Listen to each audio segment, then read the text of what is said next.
Namaste,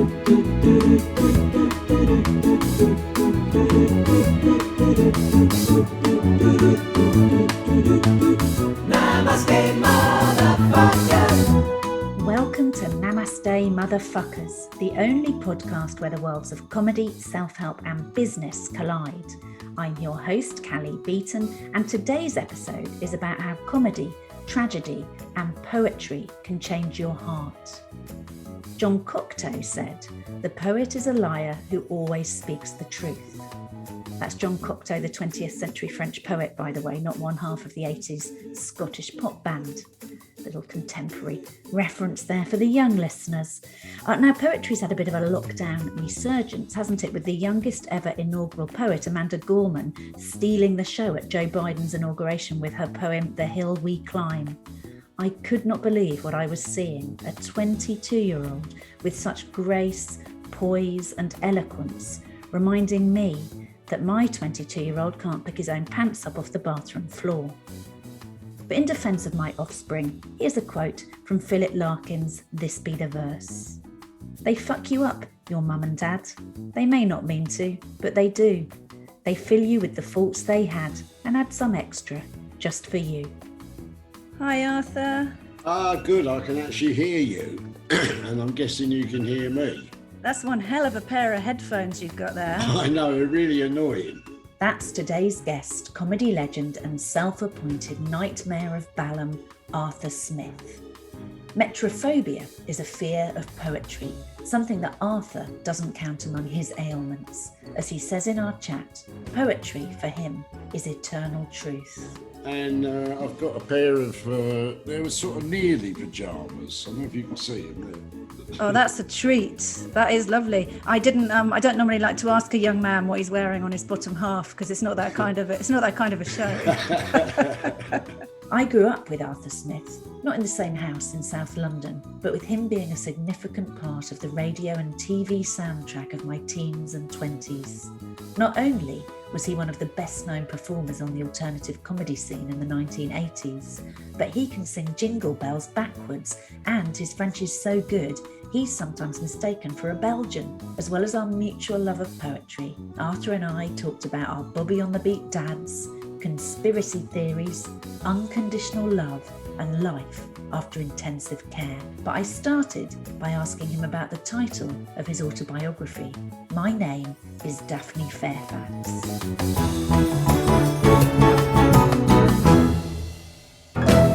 Yeah, well, it used to be a joke I used to come on, and I don't know why it ended up being called that, but I used to come on and say, "Good evening, everybody. My name is Arthur Smith, unless there's anybody here from Streatham Tax Office, in which case I'm Daphne Fairfax." And it was an opening line, and it just, I don't know, I ended up doing it so much, people used to joke about Daphne Fairfax. Funny enough, when the book came out, I got a letter from a lady called Daphne Fairfax who lived in Southend, saying that she'd never had such attention paid to her. And so I sent her a copy of the book, and then she wrote back and saying it was the first book I read for years, but I enjoyed it. It's lovely. She had to say that, though. Imagine if she'd written back and said, "Do you know what? I could take it or leave it. The best thing was the cover with my name on it." She could have just easily not written back at all. That's true. And letters. Do you remember letters, Cally? My daughter was stuck in Amsterdam for most of the first lockdown. Right. She's not like 6 or something. She is an adult. I'm not just a really shit mother. And we to pass the time, we would send each other letters because we liked the kind of old schoolness of it. And we'd also sit and we would do what we called stitch and bitch. We would sit and do sewing together via FaceTime and just have a chat, but we weren't actually making eye contact. You know, you have those good chats when you're not looking at someone, like in the car. Yeah. We were like sort of two spinsters in a Jane Austen novel by the end of the first lockdown. Well, probably one of you was married by the end then. Yeah, more likely to be her than me, to be fair. Although the offers do still flood in, you know, there's a lot of call for menopausal redheads in that market, I believe. Oh, the menopause. I'm glad I don't get that. Well, you wouldn't be getting it now anyway. With all due respect, it would, which is always a sign someone means no respect, isn't it? You'd have passed through it. You'd have glided through it by now, I think. It's much harder being a woman, isn't it? Physically, it's not fair. It's really hard. That's actually why I've paused my video so that you can see a lovely, because my holding picture looks all right, doesn't it? But when you see the animated me, it's quite a problem. For anyone who's just tuned in, that's because my Wi-Fi connection is unstable, so we've had to stop my video. But it's nice of you to be talking to me from South London, because I'm obviously, as you know, I live in North London. Yeah. So I know we're the scum of the earth, and you're probably making an exception to do this. I agree. I mean, I have a joke, which was the difference between North and South London. In North London, they have little blue plaques commemorating famous people. In South London, we have big yellow signs saying, "Did you see this murder?" And you know, because we did a little lift share recently, didn't we? You know that my fella lives in Hither Green, wherever that is, Arthur. So I'm familiar. I actually did live I went to Goldsmith, so I lived south of the river. And like some people are very opinionated about which side of the river to be on, but I'm kind of agnostic about it. That's a very bad attitude to take. If you're a proper Londoner, I mean, it's a great joke, really, that Londoners have shared, I think, probably for about 500 years when there wasn't anyone living in South London. But my dad it was always a big joke. He never liked going over the river to get into North, and it was all full of bastards up there and their scum, and and let's build a wall around South London. And you've got some good stuff, haven't you, about the kind of the divide and the not letting them in, taking all our jobs and all of that. There's a lot to riff on with the North-South London. Yeah. Well, I do it around Balham as well, because I put it about that I'm the mayor of Balham. I mean, if you put into Google Mayor of Balham, my name will come up, I suspect. Is that based on the Peter Sellers sketch? Is that where that's from? Well remembered. No, not really, although I've always, for those of you listening who don't know what reference Cally has made, I'll now invite her to tell you. So I can't remember who wrote it, because it was written by some very good... I think it was Dennis Norden and Frank Muir. Was it? So good, again, really contemporary references for our listeners. We're trying to appeal to the young with this, and I think it's working really, really well. There was a sketch, would you call it a sketch? Yeah, where Balham was referred to as the gateway to the south. And there was... Balham, gateway to the south. It was a it started out as a little sketch. It ends up, I think it's probably on YouTube or something these days. Balham, making a joke about it. And I've always thought one of the great things about Balham is it's got its own catchphrase. Well, if you're over 40, or even over 50, I reckon, maybe over 50. I reckon you've got to be born in the 60s to get that one. But now we're bringing stuff back to people in these nostalgic ages. So you're South London born and bred. You were Bermondsey and then Kidbrooke, right? You moved to Kidbrooke. Well, you've really done your homework, Cally. Well, we talked about this. Yeah, when I dropped you, I can't remember where we were. Chelmsford, was it? Maybe. I don't know. I don't know.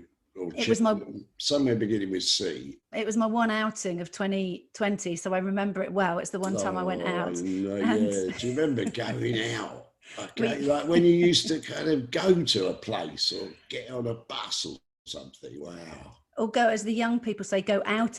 My daughter said the other night, she said, it's been so long since I went out. And I was thinking, I don't know, did we ever go out? Or is that the Instagram generation? That's a reference to, what's his name, that comedian did a whole routine about out. Did he? Which comedian? Oh, damn. Look, everyone you know is listening to this knows who I'm talking about, except you. And I've forgotten his name. And you don't know who you're talking about right now. No, either. I do. I can see him. He's done a gig here. I used to have a... Hello, podcast pendants. Producer Mike here with some handy fact-checking. The routine Cally and Arthur are struggling to remember is Mickey Flanagan's Out. But you knew that. From Radio 4 some years ago called Arthur Smith's Balham Bash, and I had all sorts of comedians, and I had, Squeeze playing in the front room here. And did you? God, that's because they're South London boys as well, aren't they? What are they, Blackheath? Yeah, which is near Kidbrooke, as you probably don't know. Well, I do know, because Kidbrooke, I go through, I mean, I'm sure you hear this a lot if people mention Kidbrooke. I go through Kidbrooke when I'm going from Hither Green to the Blackwall Tunnel. I go through Kidbrooke. Wow, this is such exciting news. I know, people, it's not that I've lost my mojo or anything in lockdown. I'm going to tell you about the tube timetable in a minute. Funnily enough, you mentioned Kidbrooke. I got a little exchange with Danny Baker, who you'll know of. And he lives in Kidbrooke Park Road, I discover. Well, it's gone really posh now. They've got a whole load of flats there. I only know this because going out with somebody who's of a similar vintage to you and also South London born, he's Lewisham born and bred. So I get all these stories about that area. And it was really nice when we had our little lift share to whatever station it was, because then you and he could have that conversation. Yeah, and then I didn't need to have it for 10 minutes. And it was really nice. Where were you brought up then? I was brought up in, well, Dorset primarily. So a bit of a different story to yours. Go on, do a full-blooded Dorset accent. My accents are really like Come on. I can't even remember my own accent now. I used to work I was underage barmaid in a local pub, and I used to sell. I used to give scrumpy away to my friends. So, how's that? Scrumpy. Whatever is that still going? Scrumpy. Listen, I'm sure in that pub where the Phoenix in Gillingham in Dorset. I can say I was an underage, but I was running that bar when I was 16. I can say that now because the guy who was illegally hiring me is probably long dead. Yeah. So I don't know who they're going to... Gillingham. I've got a story about Gillingham because I was doing a gig there one night, except that I thought it was in Gillingham, which I think is probably spelt the same. It's spelt the same, but very different. Yeah, and it's not that far from Balham, and I had to get home that night. But I discovered that it was in fact in Gillingham in Dorset. So I had no way of getting back, and I don't drive, but I had to be back early for something the next morning. So I did a tweet hitching. I sent a tweet saying, who can give me a lift from Gillingham in Dorset back to London at midnight on blah, blah. And I got a guy gave me a lift. He was a lovely bloke called Gary. We had a really nice chat and he didn't even charge me. Are you sure it wasn't? Well, if he's called Gary, it wasn't my dad. Because your dad was a policeman later in life, wasn't it? Can I show you a picture of my dad as a policeman? Oh, yeah, go on, yeah. Let me show you this. So this is my dad. Oh, brilliant. He's on his bike. He's only, do you know, that's fabulous. Do you want me to show you a picture of my dad? Yeah, will you show me a picture of your dad as well? Yeah. Well, funny enough, it's stuck up on the wall behind me. Hang on. And what I can do is I could take a picture of your dad as a bobby and send it to my dad as a bobby, couldn't I? Yeah. So hang on, right? I'm going to put my bloody headphone things on. These ones are stupid. You could rent those headphones out to students as accommodation. Ow! I can't get the fucking headphones. See, it's a shame we're not recording the visuals here. Yeah, but you can describe. Oh, right. I found your restaurant. Right, here is the picture. Now I don't know if you'll be able to see it that well. It's a bit shiny. Yeah, no, that's good. I'm going to tell you, if you get it a bit lower on the screen. There we go. Yeah, what's he doing there? Well, what has happened there? He's on the beat at the Elephant and Castle in South London, obviously, and a drunken woman came up to him. Oh, he was outside the Old Vic, so up that way. And a very drunken woman came and tried to start kissing him. And this is quite embarrassing, but he never really he didn't want to arrest her. He never really liked arresting anyone, my dad. But anyway, at this point, the Old Vic came out, all the audience came out, and this was the funniest thing they'd ever seen, obviously, was this very little drunken woman desperately trying to kiss my poor embarrassed dad. And someone took a picture of it and it was sent to him. And so that's the picture I just showed you of my dad in about 1954 trying to fend off a very pissed woman who wanted to kiss him. Well, my dad's, that was taken about 10 years after that. So my dad was in the Surrey police. And in those days, he'd stopped being a policeman. He'd become a French teacher by the time I was little, which I know is the opposite of you, isn't it? Well, you did. You were an English teacher in a French school. Yes, that's right. But j'arrive à parler en français. Je sais pas si je suis plus doué que toi ou non, je sais pas. Je parle un petit peu français. Il y a quelques-uns, and that's where I stopped. I used to be able to speak really good French, and then I learnt Dutch. I became fluent in Dutch. Oh, wow. And being British, I couldn't have more than 2 languages. So my brain was like, we better shunt the French out and make way for the newcomer, because you are essentially British and 2 languages is a big challenge for you. Actually, in my French there, I tutoyed you, which probably was a bit out of order. Casual. Yeah, because to those who don't know, there's 2 yous in French. There's apart from the plural one, there's you is 2, which you say to your partner or your children or someone you're very close to. and then vous is for everyone else. And Do you think that's changed a bit? I think they've gone a bit more to and a bit less vous in more recent years, is what I've heard, that nowadays you only use vous if you're being very fancy. Whereas when we were learning, I think vous, I think nowadays in France, I might, because I've met you a few times, might be a tu. Oh, that's interesting. Because I remember once interviewing a French woman, and I asked about this, and I said, well, how long would I have to know you before I could call you tu? And she said, we would have to be between the sheets. Oh, and that's a whole other language in another language, isn't it? So I think... go on, do a bit of Dutch for me. I think I asked you to do this before. Do the Van Gogh said properly. Ik kan helemaal in het Nederlands praten. Wij kunnen de hele podcast in het Nederlands doen, als je dat wil. Of we kunnen in het Engels praten, omdat we niet in Amsterdam zijn. Excellent. But where's Van Gogh? Come on. Van Gogh. De Van Gogh Museum. Dus de Nederlanders houden wel van Van Gogh, hoewel Van Gogh heel vroeg dood ging. So that's and the Dutch are big fans of Van Gogh, although he did die rather young and unfortunately. Oh yeah. Oh well, I've been to. I'm a bit of a fan of Van Gogh. Van Gogh. Yeah, that's it. Just get a spittoon and you'll be grand. Yeah, and I remember. Do you remember that famous painting of his? What was it? Café La Nuit. Yeah. I remember. I've been in that cafe, and that was. He was sad. Van Gogh. He only flogged one painting in his whole life, and that was to his brother.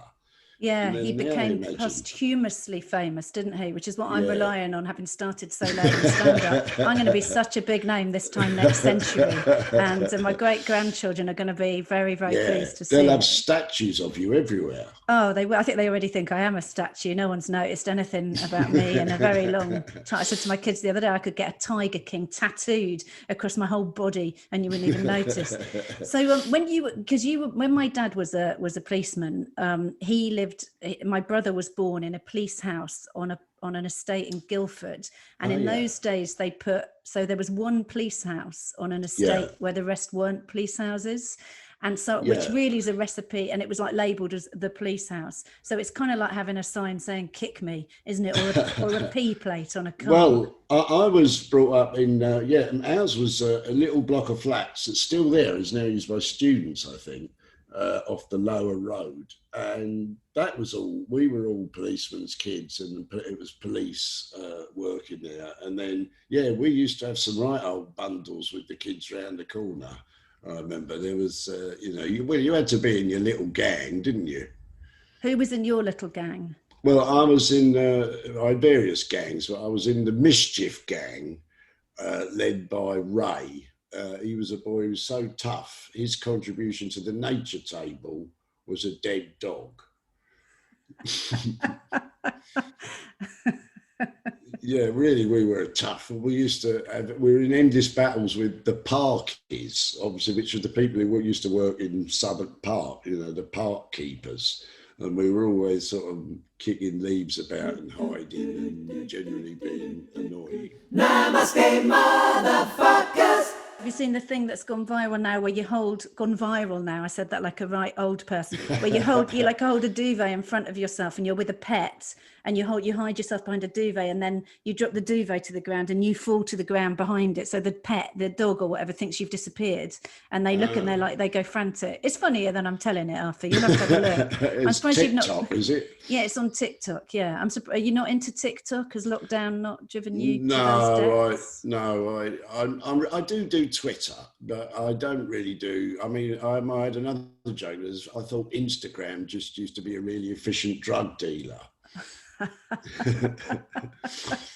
But no, I don't know. I just do Twitter and a bit of Facebook. I should do more, really.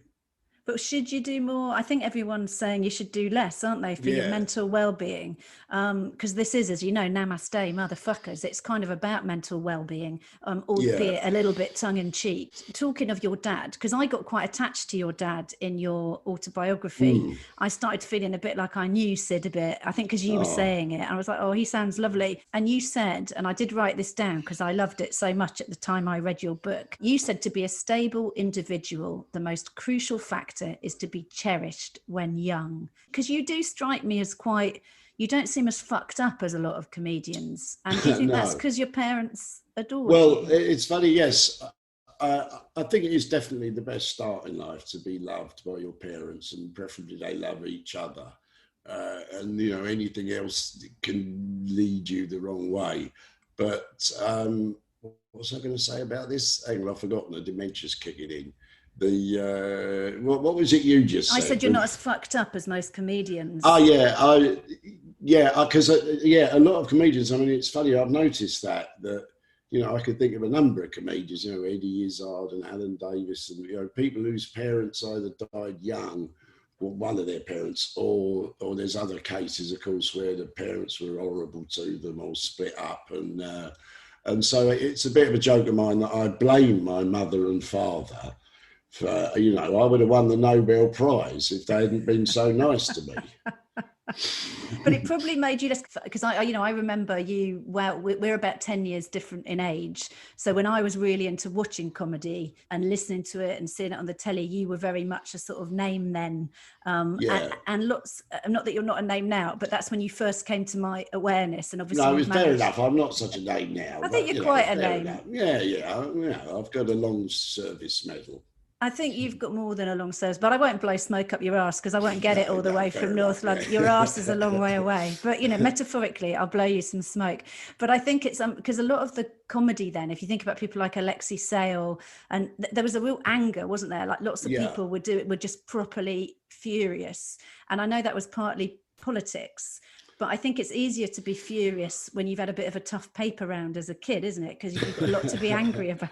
Yeah, well, there are those people. Yes, I think you're probably right. I mean, it's an interesting thing about comedy. There are comedians who come on and start shouting away. And I must admit, I find that a bit hard to listen to for too long, you know, but it's a very effective way of doing comedy, actually. You're bloody angry about something. But there are some comedians you think, they're pretending to be angry, but they're not really. When you see someone who genuinely is full of bile, then it is quite inspiring. But I mean, but I've never really been an angry comedian particularly, I don't think. That's not me. I've not been a shouter. I think of myself as more of a poet, really. I'd like to. Well, your poetry, when we did the gig in the place beginning with C that we can't remember, you do the last couple of, you do poetry in your act, don't you? Yeah. And you do it all. And we talked about this, and I don't know how many comics could get away with that. With you, it just folds in and everyone goes with you. I've got a feeling if I started, you know, quoting from the Earl of Rochester, even if I did bits with the C word in, people would be like, what are you doing, Cally? So you've got it all from memory and you just slip in poems apropos of nothing.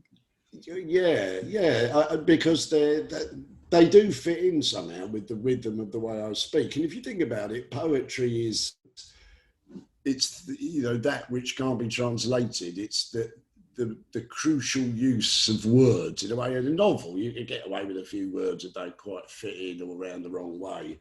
But poetry is, and it's the same with stand-up, isn't it? You know, if you have a punchline, you just slightly rephrase it and it'll get a huge laugh. You know, you might start doing it in the wrong way, though. It's crucial, the word order. And poetry is what people resort to it's this eternal truth, really, poetry. And do you tend to wait? Do you need the audience to be in a certain place? You probably wouldn't open on a lovely bit of Dryden, would you? You'd probably go... No. Well, I mean, I occasionally do some of my own poetry. And I might open on, you know, I've got some funny ones. Will you do one of yours? Yeah, do me one. This has got a rude word in it. It's called The Christmas Cracker. The Christmas cracker is pulled, and I read out the joke inside. Why does Noddy have a bell on his hat? The standard beat. Because he's a cunt. My fellow diners look shocked. They haven't realised this isn't really the joke in the cracker, especially not the 11-year-old boy I hadn't noticed, who is laughing harder, I suspect, than he has ever laughed before, even though I also suspect he's never heard of Noddy.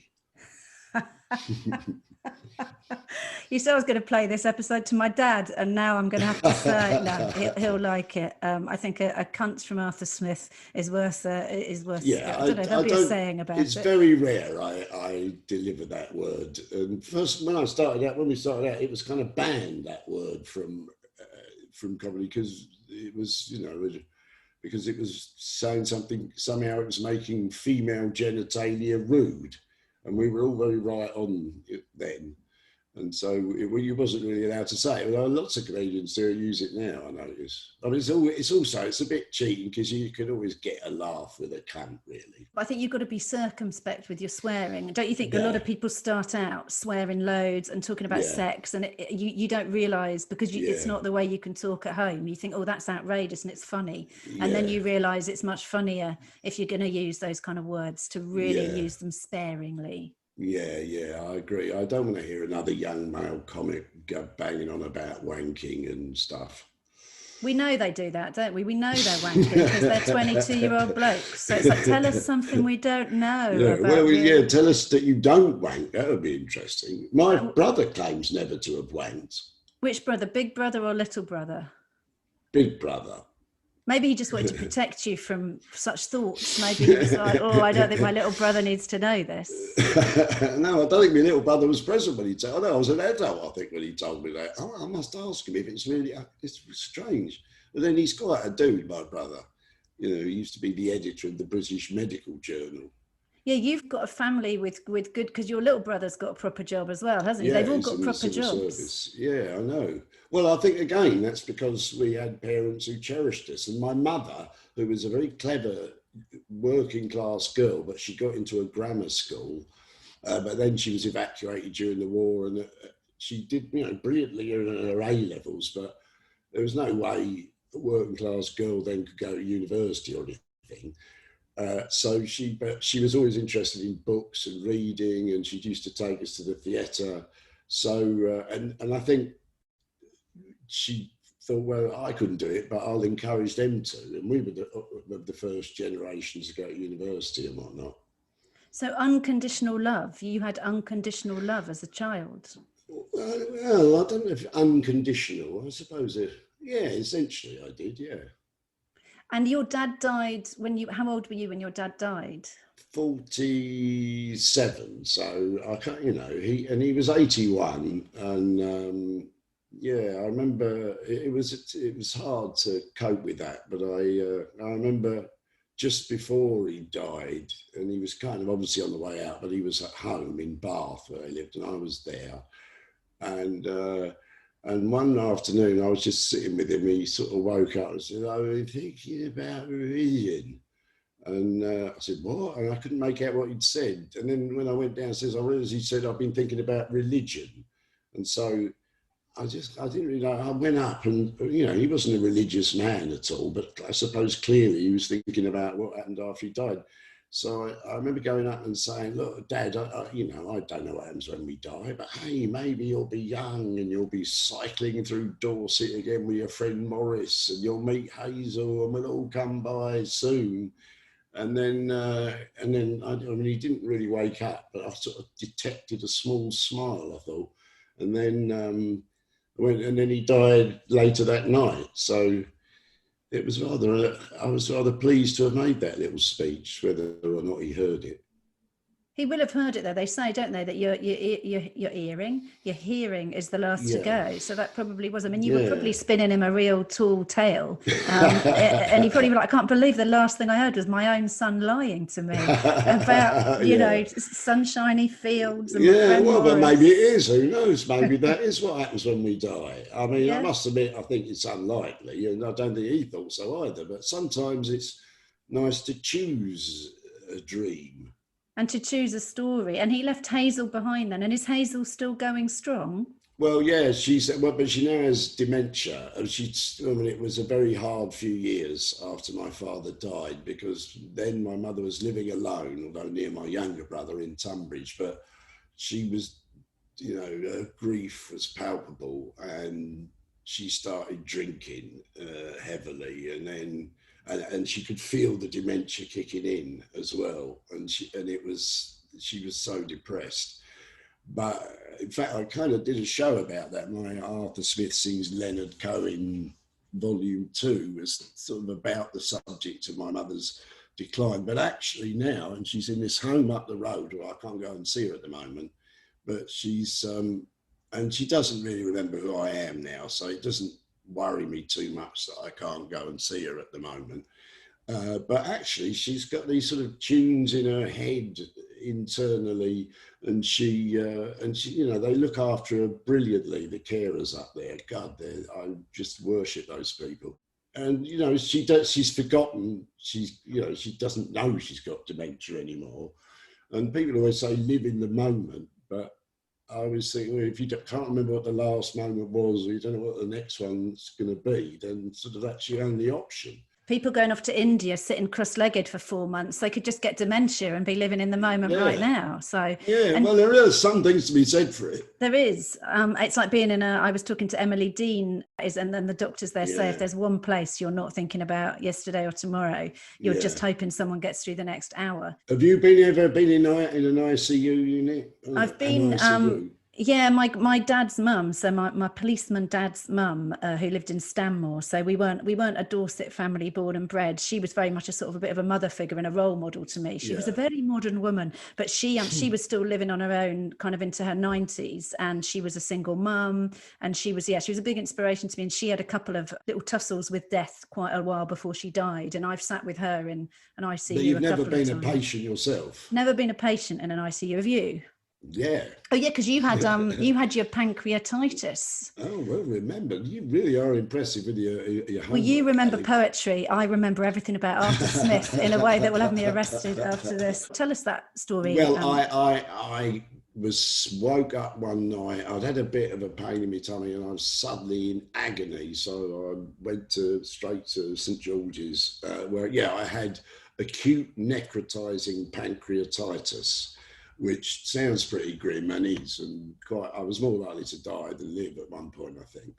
So I was in the ICU for 3 nights, and I always remember someone telling me it's like £1,500 a night here. So I thought, wow, this is the most expensive place in the whole of London to be staying.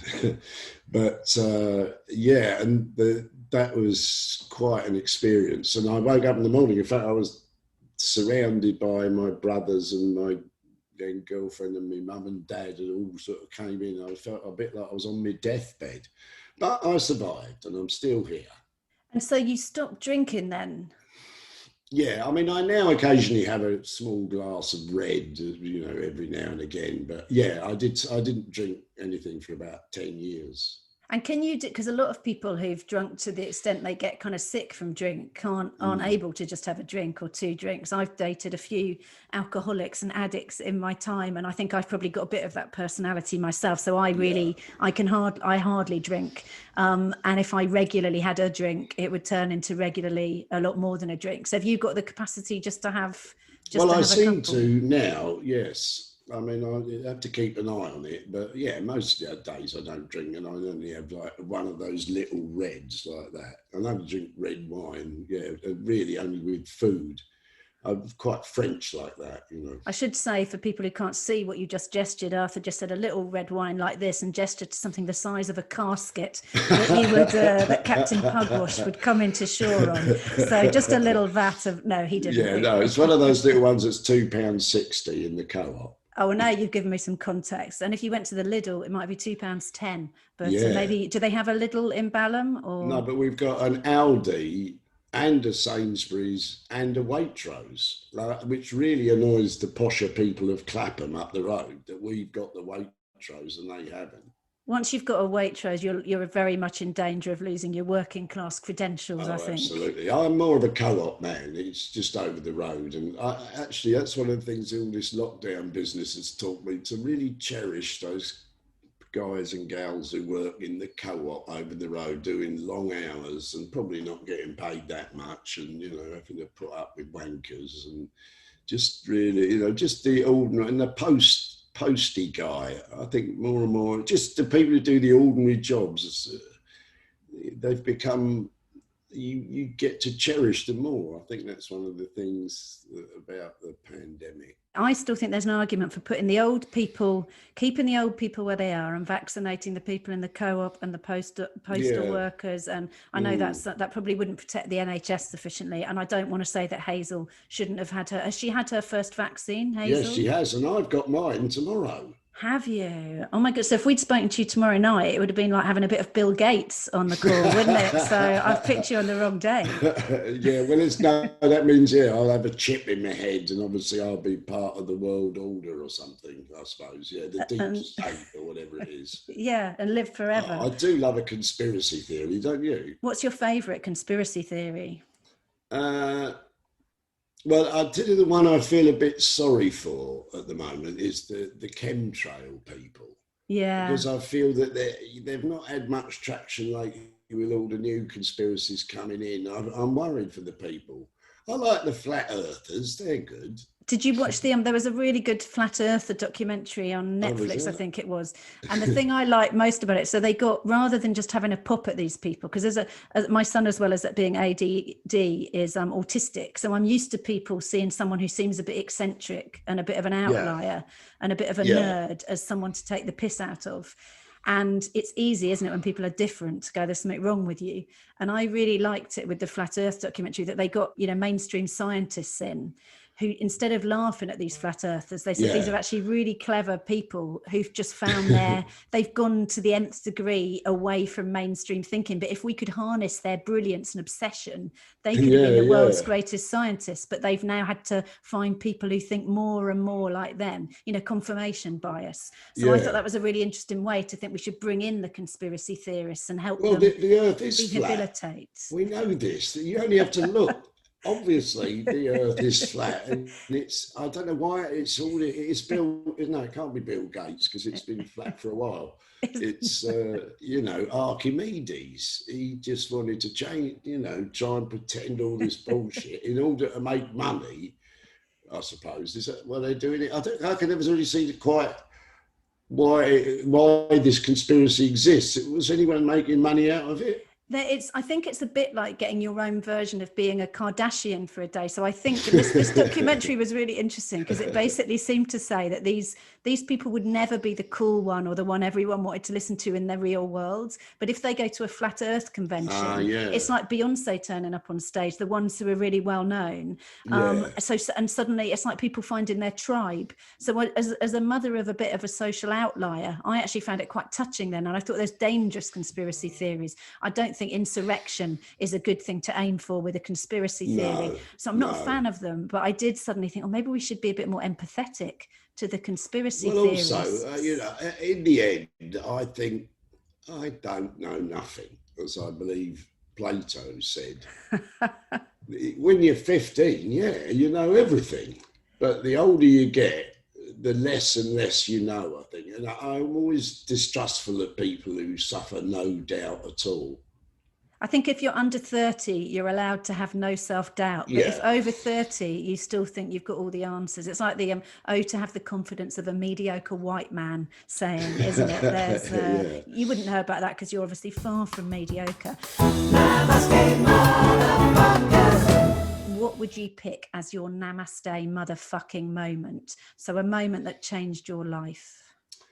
Yes, I was 8 years old in primary school in Bermondsey in Southwark, and our teacher, Miss Marshall, who was Canadian, which is a very exciting thing, this is in about 1962 or something, announced that our class was going to do a version of Peter Pan in front of the parents and I went away. I was so excited by this that I went home that night and wrote my version of Peter Pan, which I gave to Miss Marshall the next morning, and I presume it was unperformable. She said, well, it's very good, but we can't do it quite like that. So what part would you like to be? And obviously I went for Captain Hook, because of Peter Pan, bloody hell, who would want to play that part? Boring. I went for Captain Hook because it was like a baddie, and my mother got me a sort of coat hanger. And then when we were doing it, I came on intending to terrify everybody, all the parents. But in fact, they started laughing. And so I went round trying to terrify them. The more I tried to terrify them, the more they all laughed, and all the lost boys were laughing, and everyone in the cast was laughing. And I sort of thought, oh, maybe this is the thing I can do then. Yeah, I'm not really a big baddie. This is good. And I just love the sound of that laughter. And I guess I've sought it ever since. So if you'd ended up being received as a terrifying, unempathetic character, you might have ended up being a Tory minister instead of a comedian. So it's lucky for the world that it went that way. Yeah, well, I think, laughter is the one true metaphysical consolation. And to be involved in creating it is really a thing to be pleased about. And you can keep doing it to your deathbed. No one's going to say you're too old to make me laugh. And by then you'll have dementia and you'll still think it's fun. You'll be like, I think they did laugh a minute ago. I can't remember. Well, no, then when you get dementia properly, you really are funny. I mean, my mother says such funny things sometimes. I was watching the news with her once around at the home, and I said, "Oh God, Mother, what a terrible world we live in." And she said, "Yes, I would hate it."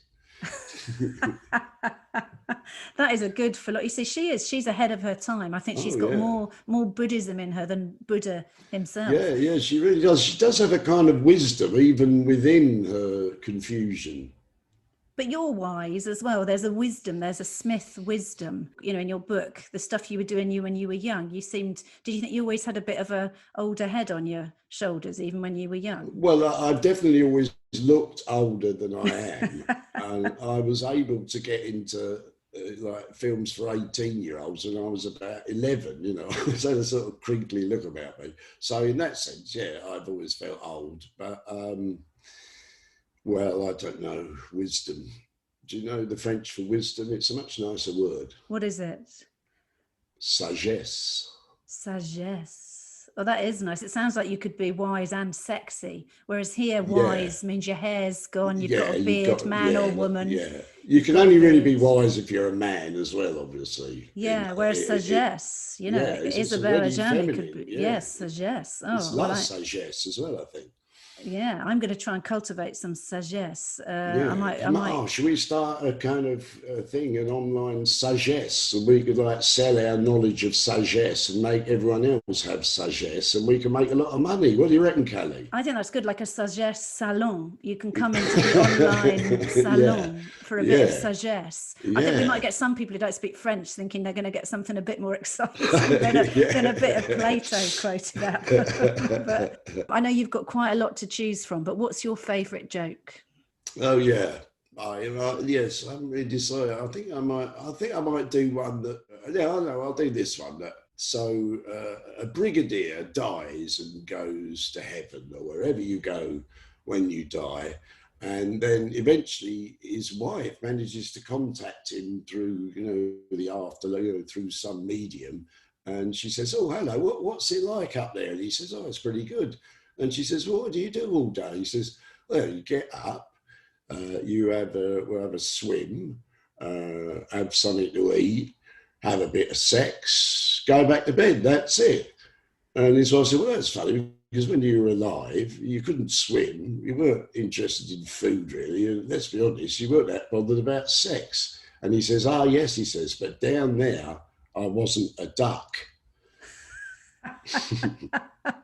And is that one of Sid's jokes? Oh, probably, yeah. I mean, I did learn a lot about. I mean, funny enough, when I started doing comedy, doing old gags was the last thing you meant to do. You meant to be doing something a bit more, observational.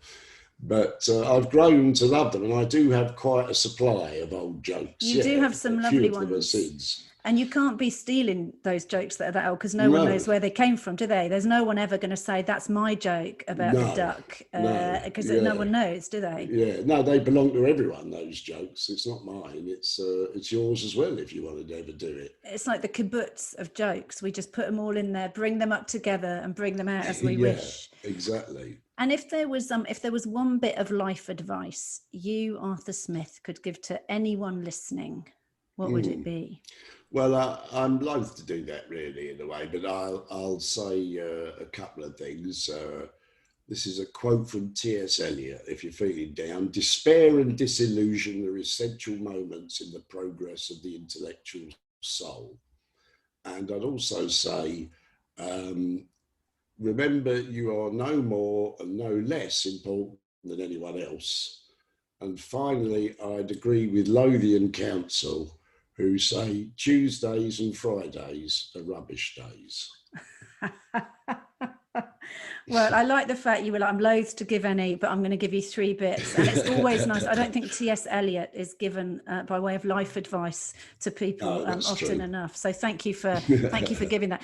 You've been a lovely guest to have, Arthur. Thank you so much for taking the time. Very charming and well prepared. I'm most impressed. Listen, if there's one thing I've learned is that you've got to prepare. You know, they say, don't they, that persistence is a great substitute for talent. And I've always been a big believer of that. No, perseverance, not persistence. So thank you very much. So we're now going to do the leave the meeting business. We are.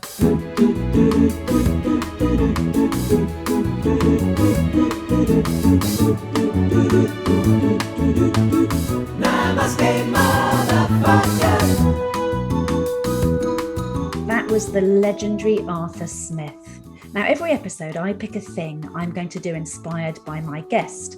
And this week, I have decided I want to grease my creative wheels a bit, and I'm going to try morning pages. Now, lots of people probably know what morning pages are. If you don't, they are in Julia Cameron's book, The Artist's Way.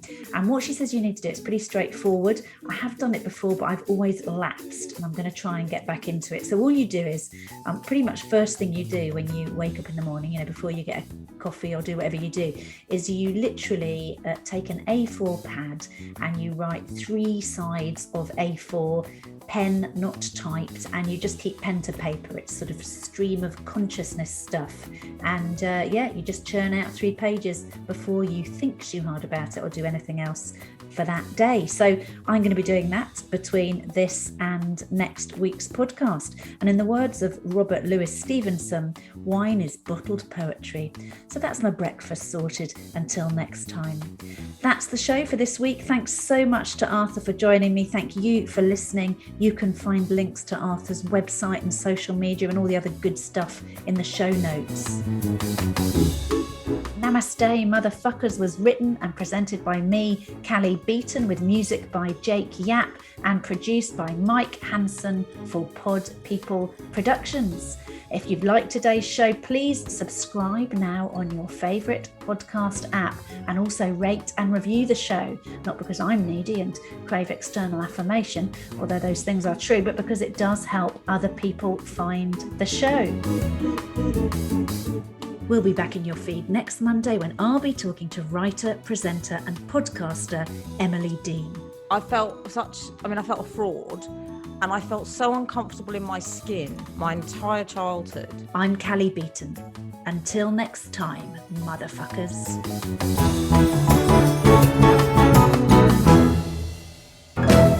Namaste, motherfuckers. Pod people.